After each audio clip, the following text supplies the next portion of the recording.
I stood at the kitchen window of my ranch house, watching the morning sun spread across 2,000 acres of Texas prairie that had been in my family for 3 generations. The coffee in my hand was still hot, steam curling up past my face as I surveyed the land I had fought to keep after my husband died 7 years ago. This ranch was more than property. It was my history, my identity, the place where I had raised my daughter and buried my greatest love. My phone buzzed on the counter, a text from my daughter Sophie. "Mom, can we come by this afternoon? Julian wants to talk to you about something important." I smiled, despite the unease that crept into my chest whenever my son-in-law's name appeared. Julian had married Sophie 3 years ago in a beautiful ceremony, under the oak trees near the south pasture.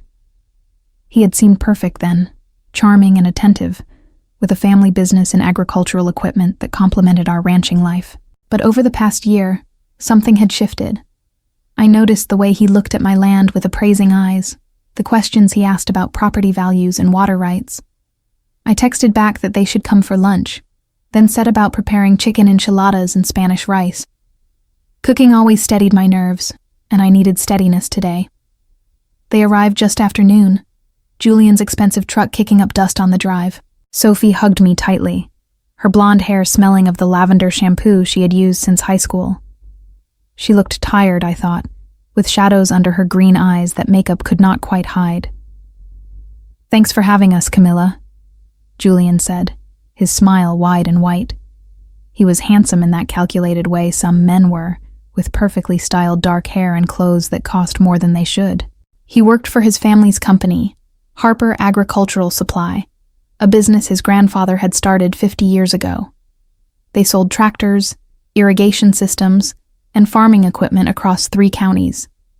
We sat down to eat, and the conversation stayed light through the meal. Sophie told me about her new position at the veterinary clinic in town.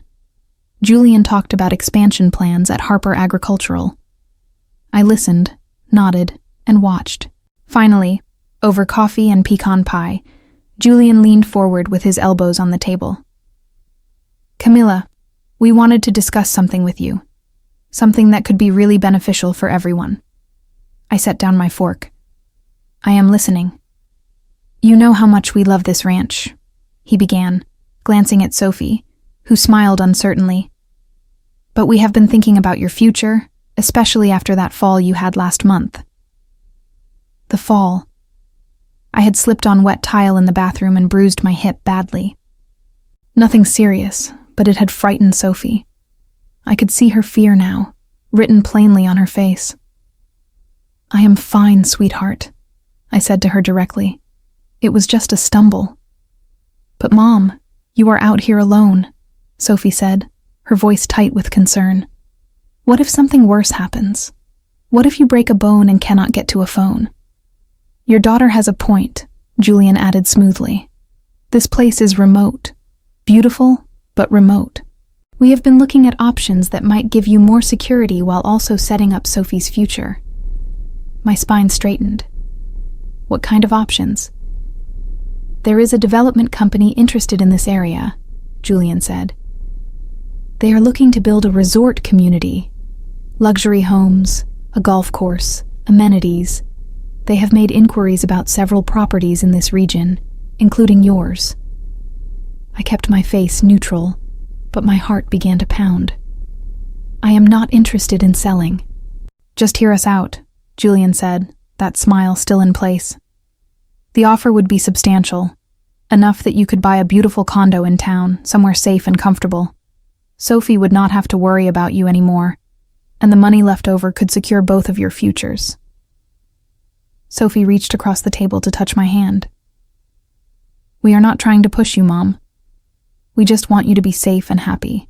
I looked at my daughter, my only child, the girl I had raised to be strong and independent. She believed her husband's concern was genuine. She could not see what I saw, the gleam of opportunity in Julian's eyes that had nothing to do with my safety. "How much are they offering?" I asked quietly. Julian named a figure that would have impressed most people. It was generous by conventional standards, though nowhere near what the land was actually worth, especially if development was coming to the area. "I will think about it," I said, which was the safest answer I could give without revealing my hand. Julian's smile widened. "That is all we are asking. Just consider it. We can bring you the detailed proposal next week." After they left, I stood again at my kitchen window, looking out at the land that held my entire history. I thought about my late husband, Roberto, who had worked himself to exhaustion to keep this ranch profitable. I thought about my father and grandfather before him, all the generations who had poured sweat and blood into this Texas soil. Then I thought about something Julian did not know, something almost no one knew. 6 months ago, I had made an acquisition.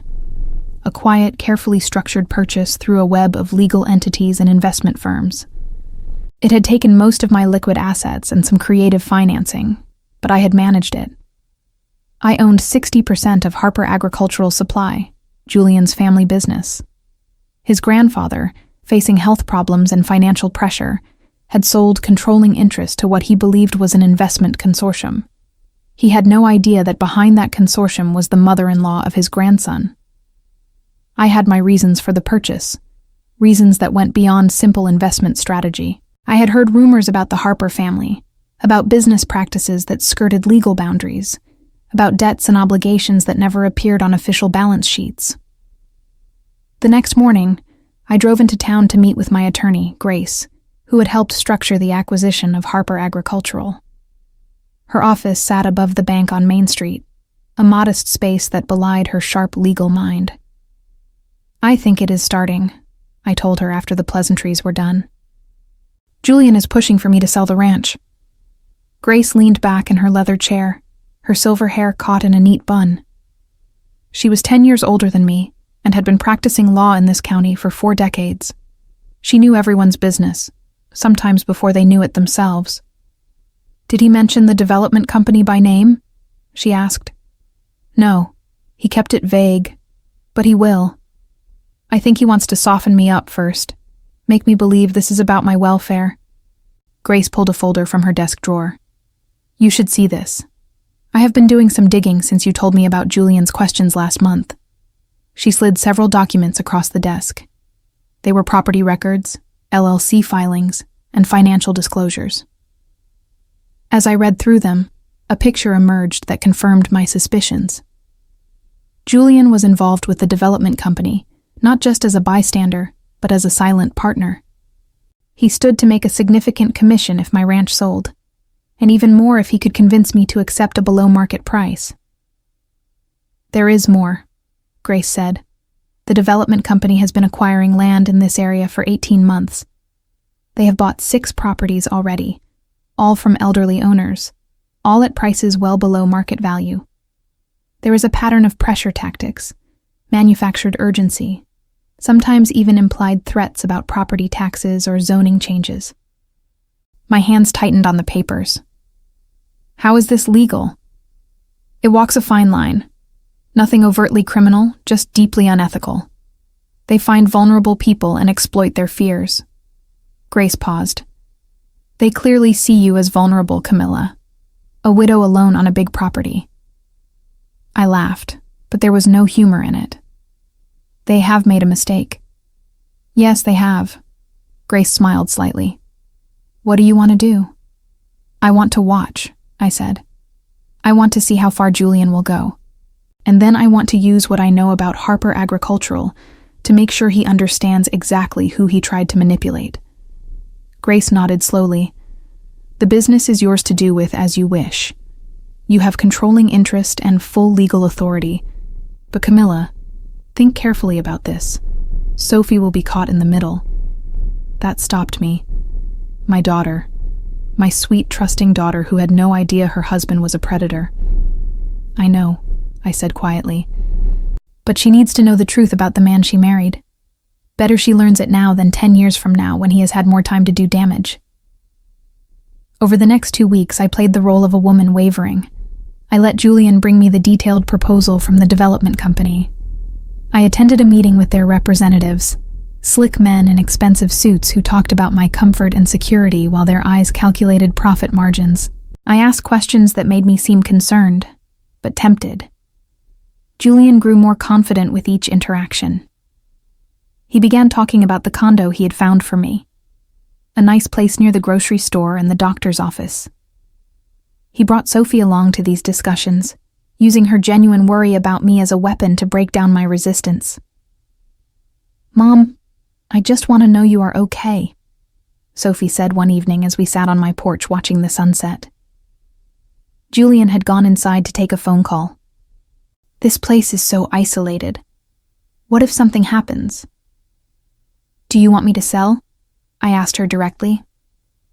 She hesitated, then sighed. "I want you to be safe. Julian says the development will happen whether you sell or not. And if you wait too long, the offer might decrease." "Julian says a lot of things," I replied, keeping my voice gentle. "Tell me something, sweetheart. Are you happy with him?" The question clearly surprised her.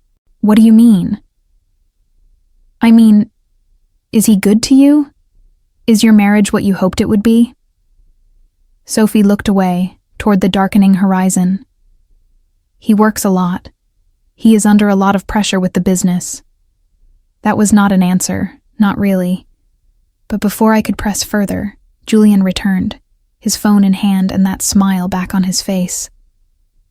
"Good news," he announced. "The development company is willing to increase their offer by 5% if you make a decision within the next 30 days. They want to move forward with the project, and your property is the key piece." I nodded slowly, as if considering this. "That is generous." "It is more than generous," Julian said. "Camilla, opportunities like this do not come along often. Especially at your age, you need to think about security." "At my age." The condescension was barely veiled. "I will give you my answer soon," I said. "But I need to handle something else first. I have to go into the city for a medical procedure.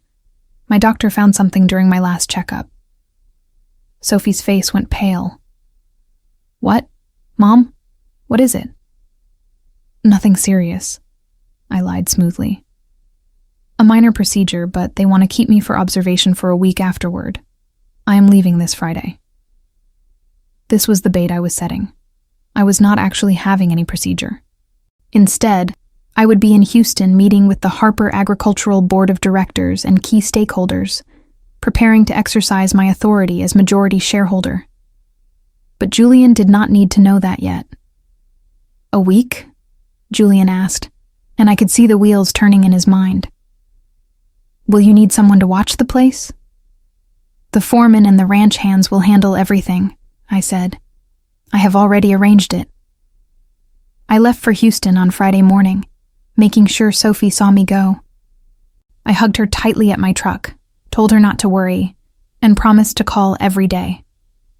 "I love you, Mom," she said, holding on longer than usual. "I love you too, sweetheart. More than you know."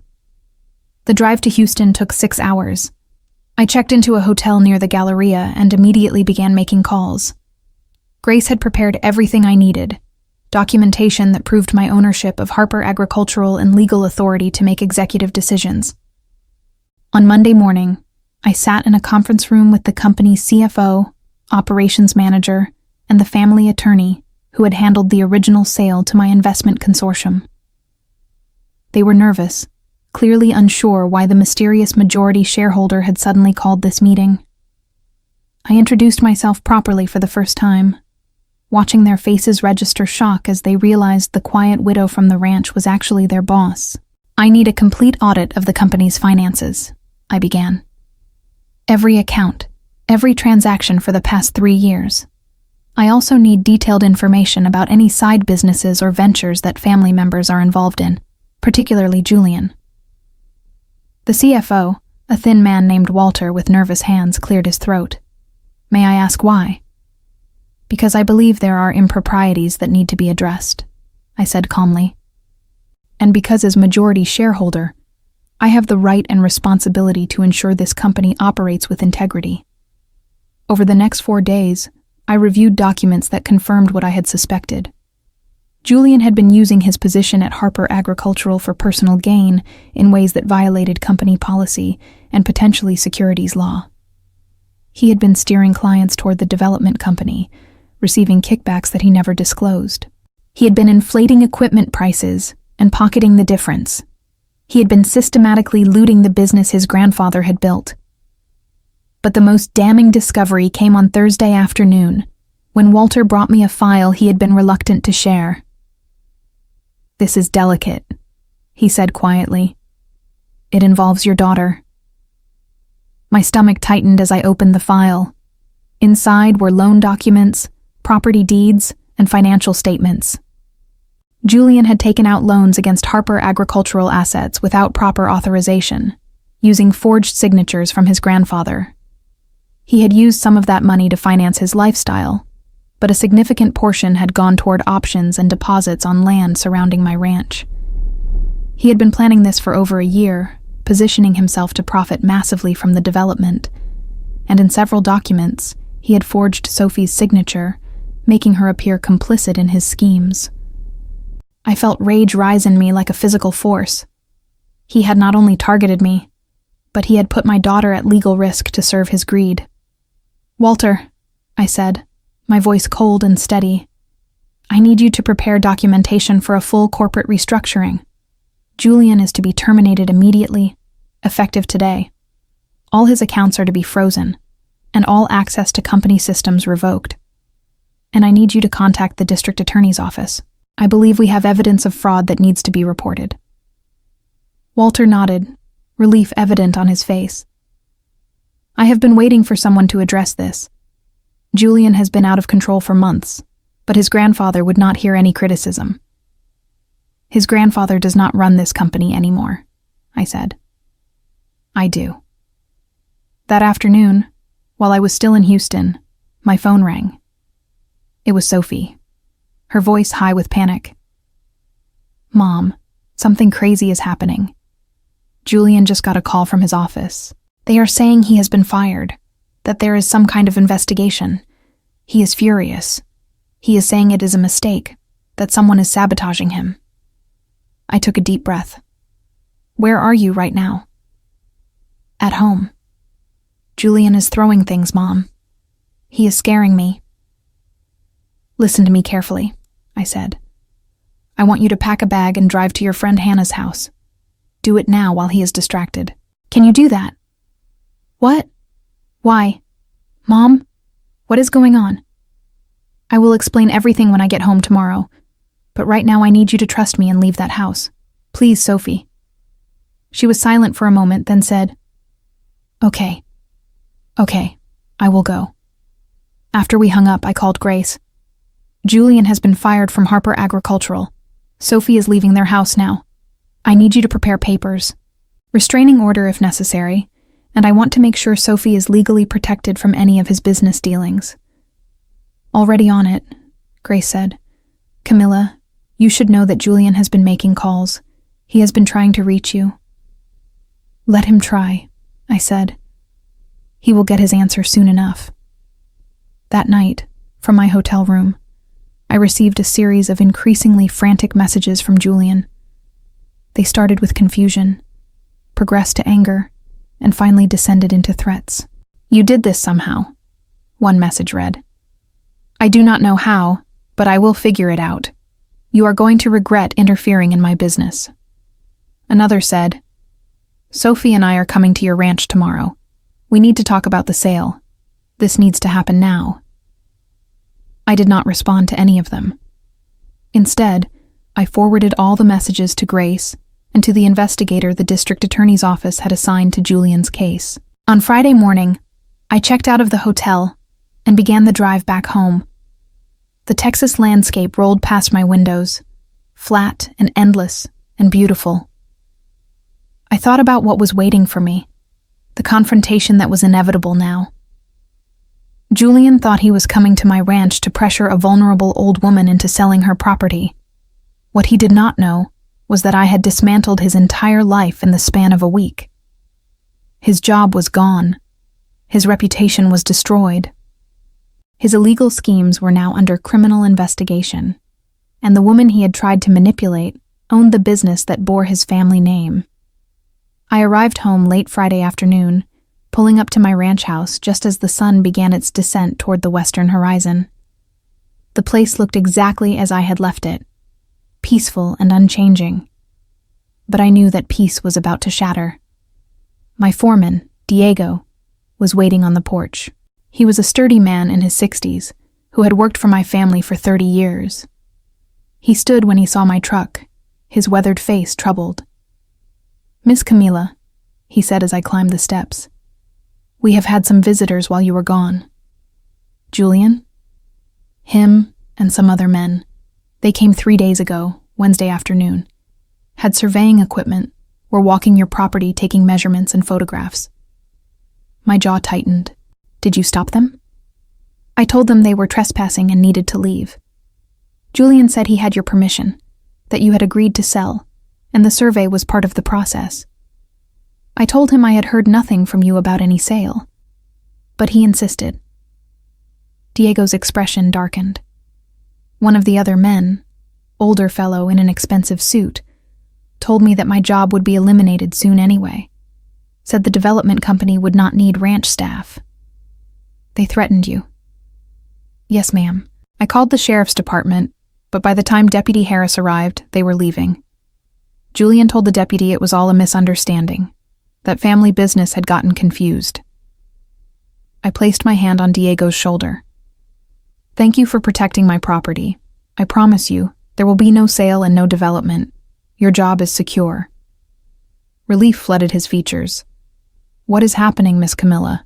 That boy has never acted right, but this is something else." "Yes," I agreed. "It is something else entirely. And it ends today."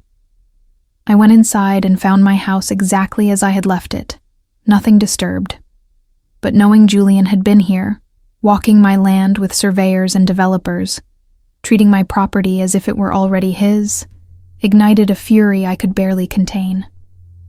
I called Grace. "He trespassed. He brought surveyors onto my property without permission." "I know," Grace said. "Diego called me after he called the sheriff. I have been documenting everything. Camilla, the district attorney is moving fast on this. They found enough evidence in the Harper agricultural records to charge Julian with fraud, forgery, and embezzlement. A warrant for his arrest will be issued Monday morning." "Does he know?" "Not yet. The DA wants to move carefully because of the family connections. The Harpers are well known in this county." "Not as well known as they think," I said. "Grace, I want to confront him. I want him to come here and face what he has done. That might not be wise. Maybe not, but it is necessary. For Sophie's sake, if nothing else. She needs to see who he really is, and it needs to happen before he is arrested. Otherwise, he will spin this as persecution, make himself the victim." Grace was quiet for a moment. "If you are determined to do this, at least have the sheriff present, and let me be there too." "Agreed. Can you arrange it for tomorrow? I will invite Julian here under the pretense of finally giving him my answer about the ranch." After we finalized the plan, I called Sophie. She answered on the first ring, her voice strained. "Mom, thank God. Are you okay? Julian has been frantic trying to reach you." "I am home now, sweetheart. Can you and Julian come to the ranch tomorrow morning? I have made my decision about the sale, and I want to discuss it with both of you." "Really? Oh, Mom, that is great. Julian will be so relieved. He has been under so much stress this week." The irony of her words cut deep. "I can imagine. Tell him to be here at 10 in the morning." "We will be there. And Mom, thank you for considering this. I know it is a big change, but I really think it is for the best." I closed my eyes, hating that my daughter had been deceived so thoroughly. "We will see, sweetheart. We will see." That night, I barely slept. I walked through my house in the darkness, touching the furniture my grandparents had made, looking at photographs of my family spanning generations. This was not just a house or a piece of land. It was the physical embodiment of my history, my identity, my legacy. And Julian had tried to take it from me through manipulation and lies. Saturday morning dawned clear and bright. I dressed carefully, choosing jeans and a denim shirt, ranch clothes that reminded me who I was. I made coffee and waited. Sheriff Thompson arrived first, parking his cruiser near the barn where it would not be immediately visible. He was a tall black man in his 50s who had known my husband well. He understood what was at stake. "This is an unusual request, Camilla," he said as we stood in my kitchen. "But given what Grace told me about the investigation, I understand why you want witnesses." "I need Sophie to hear the truth from Julian's own mouth," I said. "She will not believe it otherwise. She loves him, trusts him. This is going to destroy her." "Sometimes destruction is necessary for rebuilding," the sheriff said quietly. Grace arrived 20 minutes later, parking near the sheriff's cruiser. She carried a briefcase full of documents, evidence of Julian's crimes and my ownership of Harper Agricultural. At exactly 10 in the morning, Julian's truck came up the drive. I watched from the window as he parked, noting the tension in his movements. He looked like a man barely holding himself together. Sophie emerged from the passenger side, smiling nervously. I met them at the door, hugging Sophie and nodding coolly at Julian. "Come in," I said. "I have coffee made." We settled in the living room, Sophie on the couch beside Julian, me in my father's old leather chair. Julian was trying to project confidence, but I could see the cracks. His eyes were bloodshot, his jaw tight. "Thank you for seeing us, Camilla," he began. "I know this week has been difficult for you with the medical issues and everything. How did the procedure go?" "There was no procedure," I said calmly. "I lied about that." Sophie blinked in confusion. "What? Why would you lie?" "Because I wanted to see what would happen if I left the ranch unattended. I wanted to know how far certain people would go when they thought I was vulnerable and distracted." Julian's expression shifted, wariness creeping into his eyes. "I do not understand." "Yes, you do." I leaned forward. "You came onto my property while I was gone. You brought surveyors. You walked my land as if you already owned it, measuring and photographing, planning how to divide it up for your development partners." Sophie turned to Julian, her face pale. "Is that true?" "It was just preliminary work," Julian said quickly. "We were trying to help move the process along so that when you decided to sell, everything would be ready. We were doing you a favor, Camilla. A favor." I let the word hang in the air. "The same way you were doing me a favor by arranging a sale price well below market value? The same way you were doing Sophie a favor by forging her signature on loan documents?" The room went silent. Sophie stared at Julian, shock dawning on her face. What is she talking about?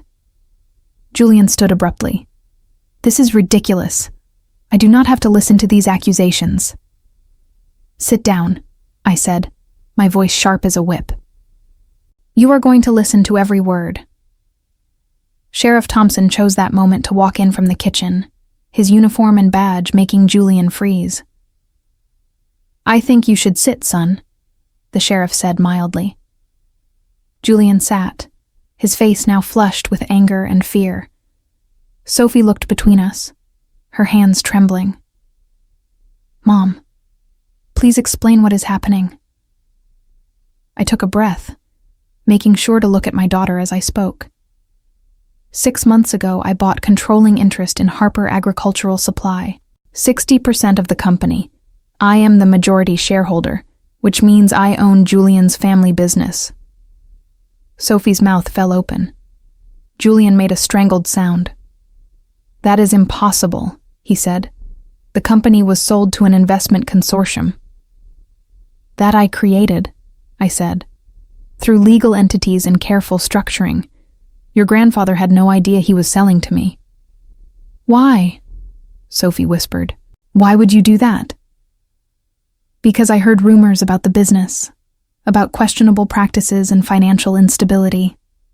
I wanted to protect my investment and my daughter's future. What I found was worse than I imagined. I nodded to Grace, who opened her briefcase and pulled out documents.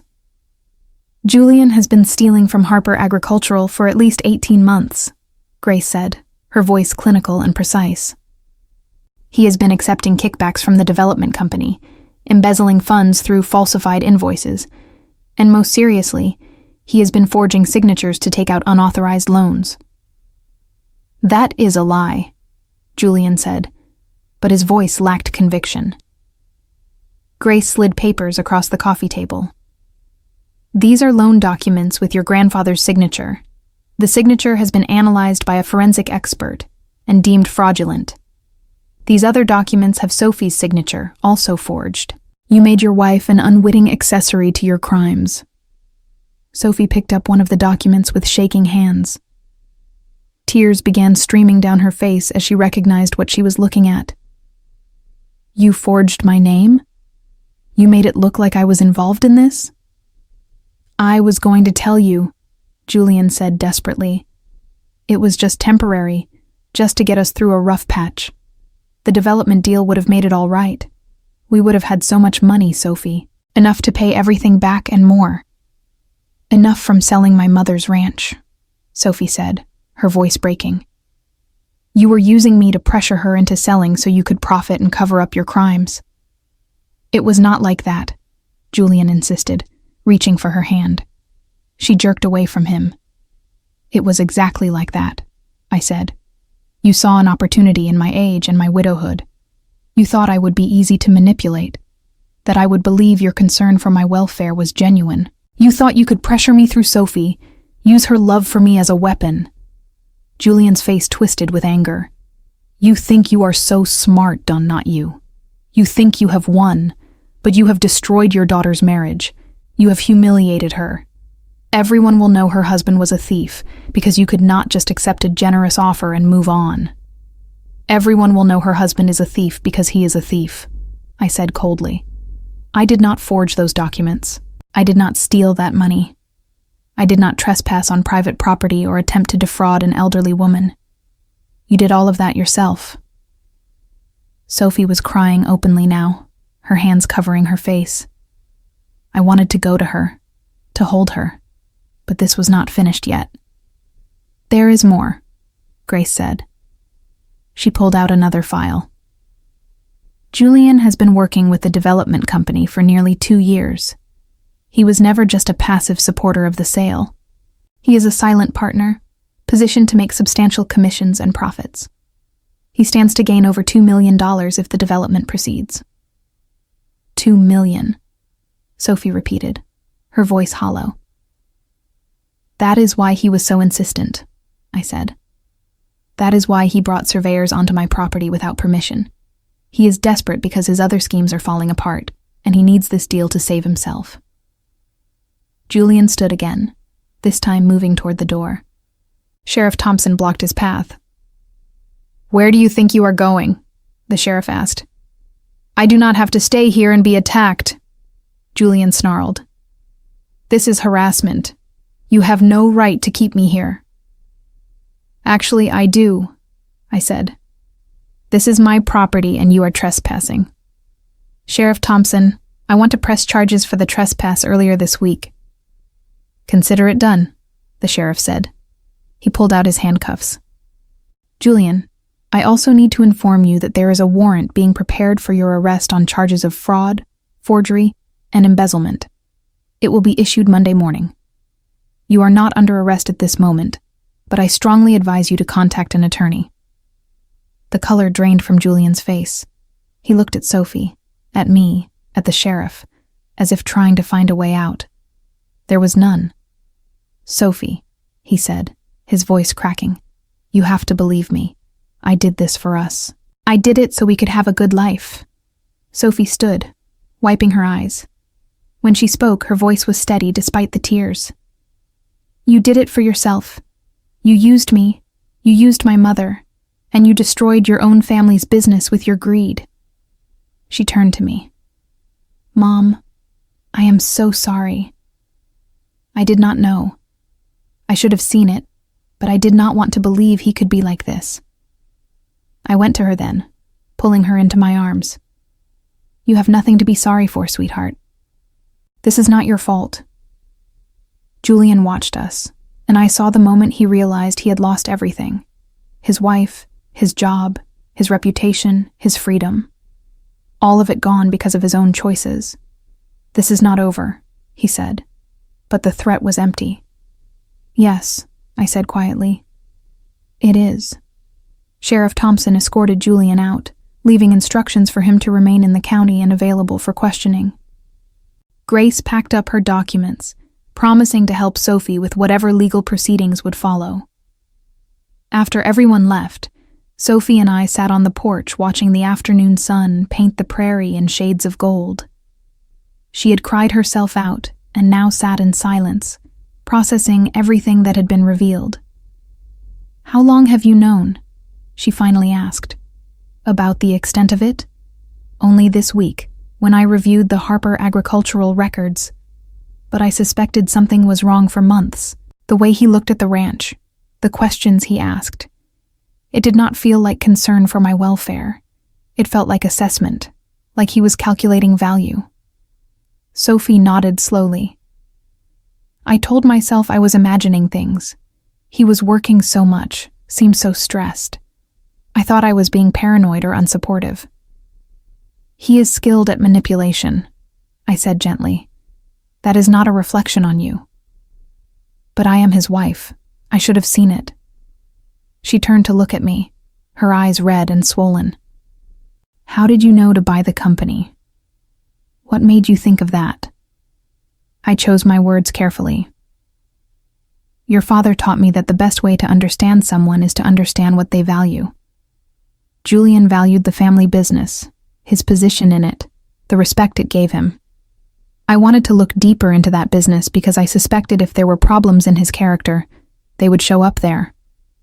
What I found was worse than I imagined, but it also gave me leverage to protect both of us.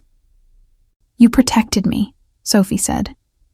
Even though I was pushing you to sell, believing his lies, you were protecting me the whole time.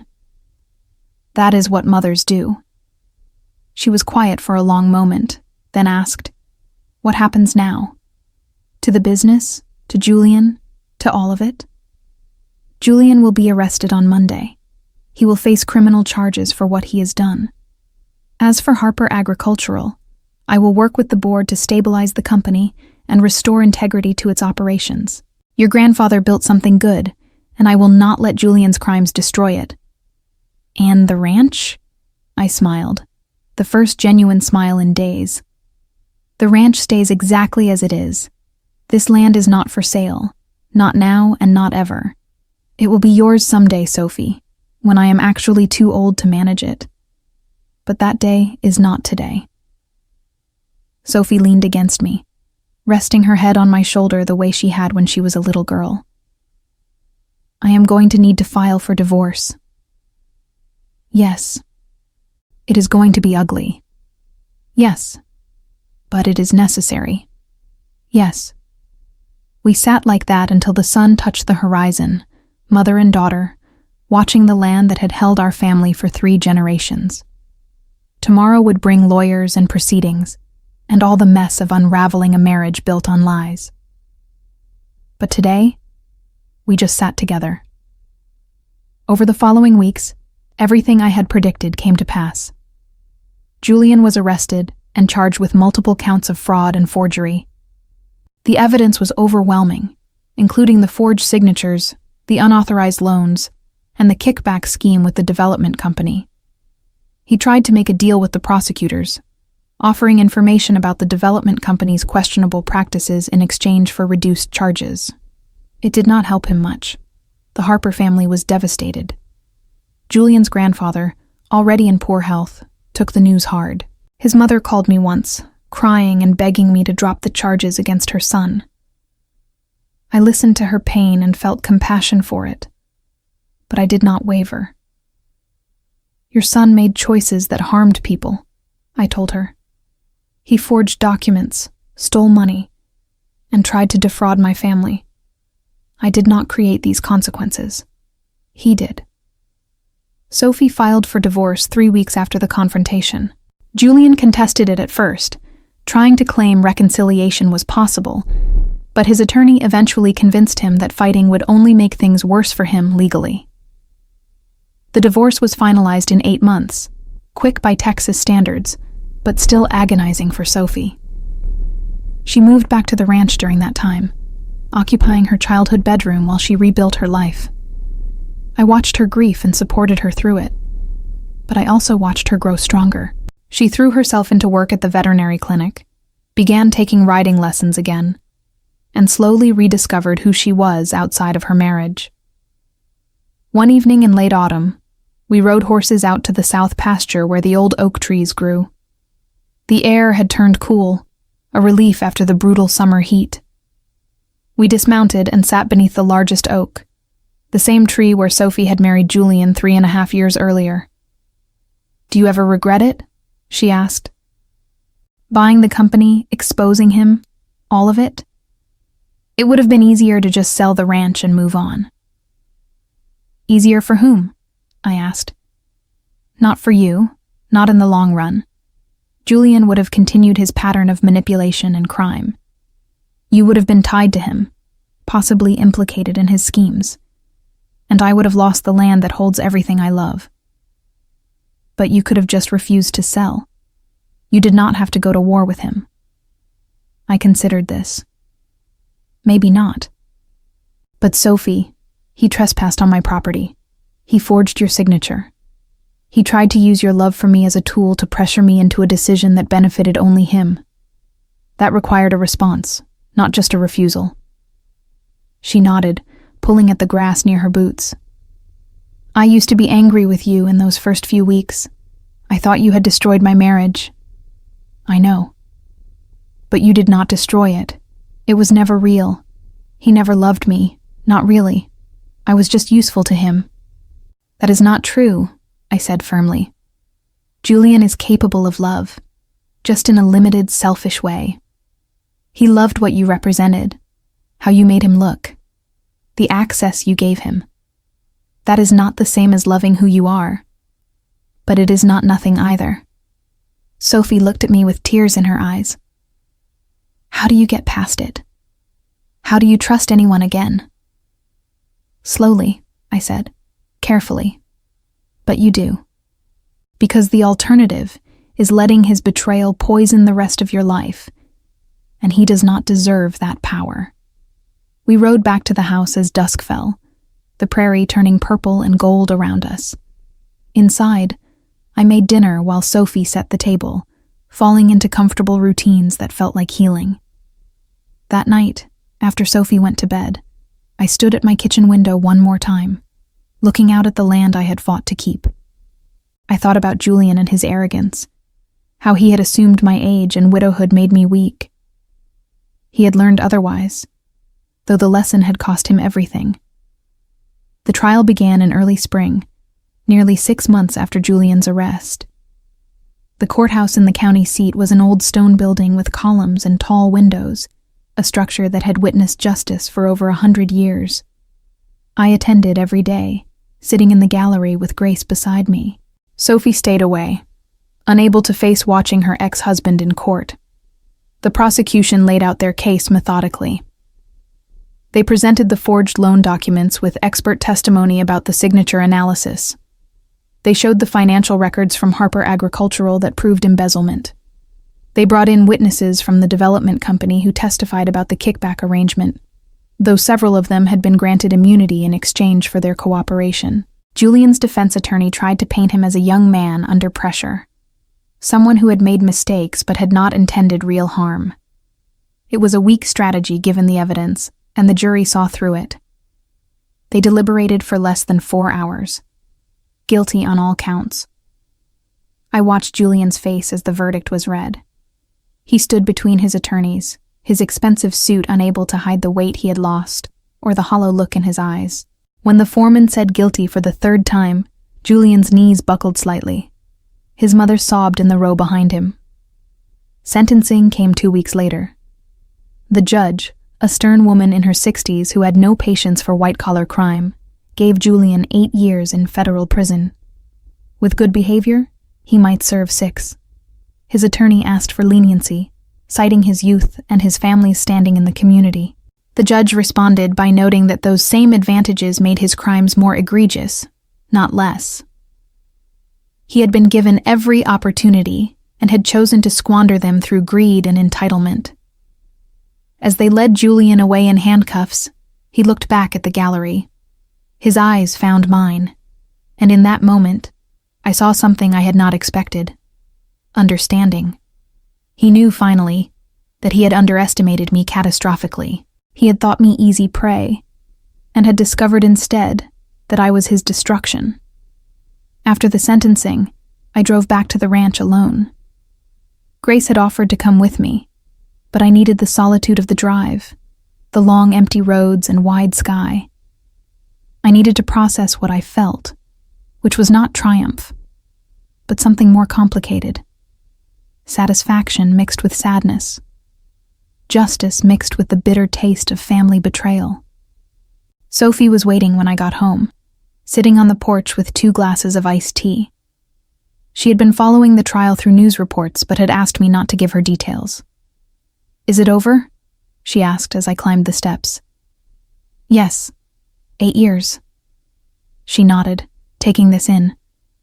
"Do you feel better, now that he has been punished?" "I feel like justice was served," I said carefully. "That is not the same as feeling better." We drank our tea in silence, watching the sun move across the sky. A hawk circled overhead, riding the thermals. "I have been thinking," Sophie said eventually, "about what I want to do. With my life, I mean. Who I want to be now. And I want to stay here, on the ranch. I want to learn how to really run it, not just visit on weekends. I want to understand the business, the land management, all of it." She looked at me. "If you will teach me." Something warm expanded in my chest. I would like nothing more. "I know I was not interested before," she continued. "When Dad was alive, I thought ranching was boring. I wanted to get away, see the world, do something different. But now I understand what this place means. It is not just land, it is legacy." "Yes," I agreed. "It is exactly that."